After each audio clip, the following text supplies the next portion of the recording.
매일 성경 묵상을 돕는 해설 가이드입니다. 안녕하세요. 묵상 코치입니다.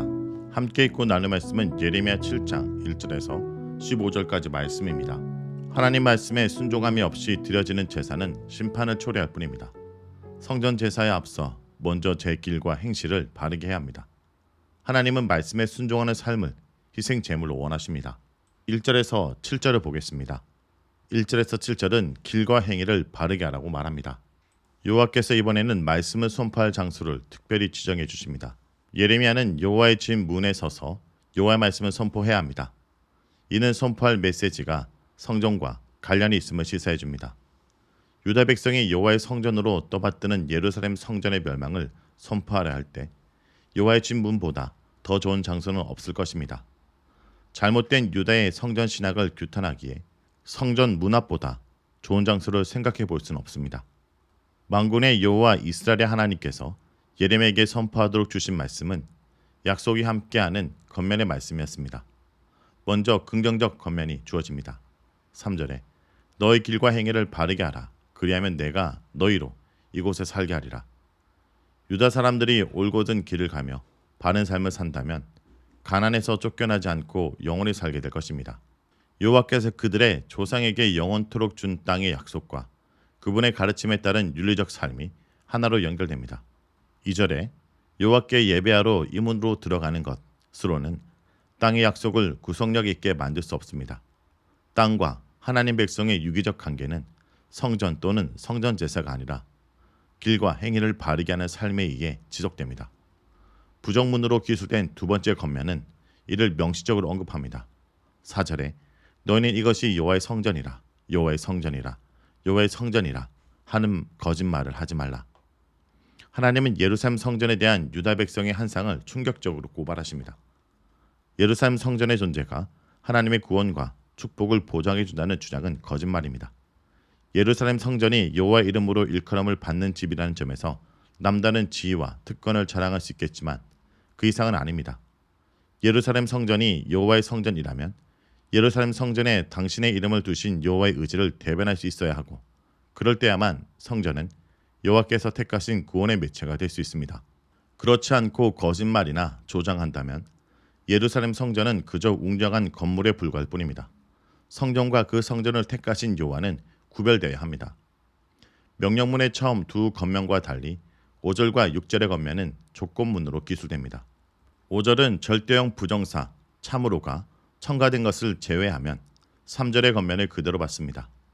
여호와께서 주신 땅의 약속의 지속적 성취에 있어 결정적인 것은 그분의 가르침에 따라 길과 행위를 바르게 하며 살아가는 것입니다. 유다 사람들이 바르게 해야 할 길과 행위는 1차적으로는 사회적 윤리적 차원에 속하는 것으로 이웃들 사이에 정의를 행하는 것입니다.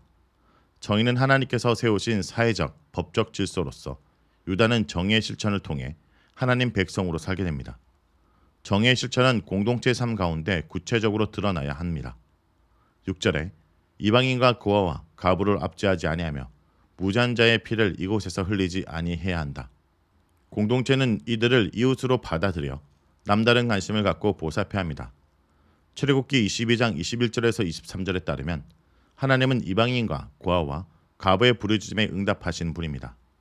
무지한 자의 피는 살인행위뿐 아니라 타인의 생명을 위협하는 모든 폭력을 포함하는 표현입니다. 여호와께서 주신 땅이기에 이웃에게 가해지는 폭력으로 더럽혀져서는 안 됩니다. 약속의 땅에 사는 자들은 이웃을 하나님 백성의 일원으로 인정하며 함께 살아야 합니다. 길과 행위가 종교적 차원으로 확대됩니다. 6절에 다른 신들 뒤를 따라 하를 자초하지 아니해야 한다. 십계명의 구조가 보여주듯 이스라엘에서 윤리와 종교는 분리된 두 실체가 아닙니다. 여호와의 가르침에 따라 공동체 안에서 정의를 행하는 자는 여호와만 섬기는 자이기도 합니다. 7장 문맥에서 다른 신들 뒤를 따라라는 것은 공적으로는 여호와를 섬기면서도 사적인 공간에서는 다른 신을 숭배하는 종교적 혼합주의를 가리킵니다. 길과 행위를 바르게 하라는 겉면은 약속으로 마무리됩니다. 길과 행위를 바르게 하며 살 때 곧 이웃 간의 정의를 실천하고 우상 숭배에서 떠날 때 여호와께서 유다 백성을 약속의 땅 가나안에서 항구적으로 살게 해주십니다. 8절에서 11절을 보겠습니다. 8절에서 11절은 무익한 거짓말을 의존하지 말라입니다. 예루살렘 성전을 구원의 보리로 신뢰하는 자들의 귀에는 차라리 길과 행위를 바르게 하라는 예언자의 선포가 거짓말이었습니다. 여호와 종교를 성전 제의로 축소해버린 자들은 하나님의 윤리적 가르침에 귀를 기울이지 않았습니다. 이들은 가장 기본적인 십계명조차 무시했습니다. 거리낌 없이 도둑질하고 살인하고 간음하고 거짓으로 맹세하며 바알에게 분향하고 알지도 못하는 다른 우상들을 따라갑니다. 이들은 여호와께 예배하러 성전을 찾아가지만 그분 말씀에 순종하지 않았습니다. 계명을 어긴 자들은 원칙상 성전에 들어갈 수 없음에도 이들은 여호와 이름으로 일컬음을 받는 집에 들어와 그분 앞에서 구원을 받았다고 떠듭니다.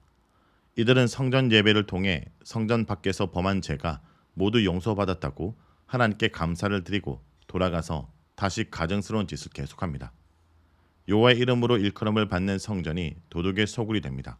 도둑이나 강도가 나쁜 짓을 저지르고 은시처를 찾아 숨는 것처럼 성전이 범법자들의 도피처로 악용됩니다. 사에서 불법을 행하는 자들이 제의적으로 용서받기 위해 성전을 찾습니다. 성전 밖에서 저지른 악행을 짐승의 희생제물로 세탁할 수 있기에 성전은 도둑들로 가득 찼습니다. 성전에서 벌어지는 이 모든 가증한 일을 하나님께서 다 보셨기에 멸망은 기정사실이 됩니다. 12절에서 15절을 보겠습니다. 12절에서 15절은 실로의 파멸을 보고 배우라고 말합니다. 거듭된 겉면과 경고에도 불구하고 악에서 떠나지 않고 성전을 도둑의 소굴로 만들어버린 유다에게 여호와께서 멸망과 유배의 심판을 선고하십니다. 유다는 여호와께서 12절에 처음으로 내 이름을 둔 처소의 실로의 멸망으로부터 교훈을 받아야 했습니다. 여호와께서 실로 성소를 당신 처소로 택하셨다는 사실이 실로 성소의 안전을 지켜주지 못했습니다. 성소가 이스라엘의 악을 막지 못하고 오히려 조장할 때 여호와는 당신의 성소일지라도 준엄하게 심판하셨습니다. 그러나 유다에게 실로의 비극적 운명은 자신들과는 상관없는 이야기였습니다. 실로의 역사로부터 교훈을 받지 못하는 유다를 깨우치기 위해 여호와께서 거듭 예언자들을 보내 말씀을 선포하게 하셨지만 이들은 듣지도 대답하지도 않았습니다. 예루살렘 성전을 절대 신봉하는 자들은 예언자의 선포에 주의를 기울이지 않았습니다. 예전에 이스라엘 제약 때문에 실로 성소를 멸망시켰다면 유다제를 조장한 예루살렘의 성소의 운명도 다를 수 없습니다. 실로 성소의 타락이 에브라임 온 자손의 유배를 초래했다면 도둑이 소굴이 된 예루살렘 성전의 타락은 유다의 유배를 초래합니다. 유다는 예루살렘 성전이 실로 성소와는 다르다고 주장하겠지만 여호와께서는 둘 다 당신의 이름을 둔 성소로 차이가 없습니다. 유다는 자신을 에브라임과 구별했지만 여호와께서는 유다와 에브라임이 다르지 않다고 하십니다. 자, 여기까지가 예레미야 7장 1절에서 15절까지 말씀입니다. 오늘 말씀을 통해 우리는 무엇을 묵상하고 적용해야 할까요? 생활과 행실의 변화를 하나님은 바라십니다. 하나님은 이것이 있을 때 성전에 머물겠다 하십니다. 삶이 드려지지 않는 예배는 하나님께서 받지 않으십니다. 성도 여러분, 나는 변화된 삶을 살고 있습니까? 혹시 예배에 참석하는 것으로만 신앙생활을 다했다고 생각하진 않습니까?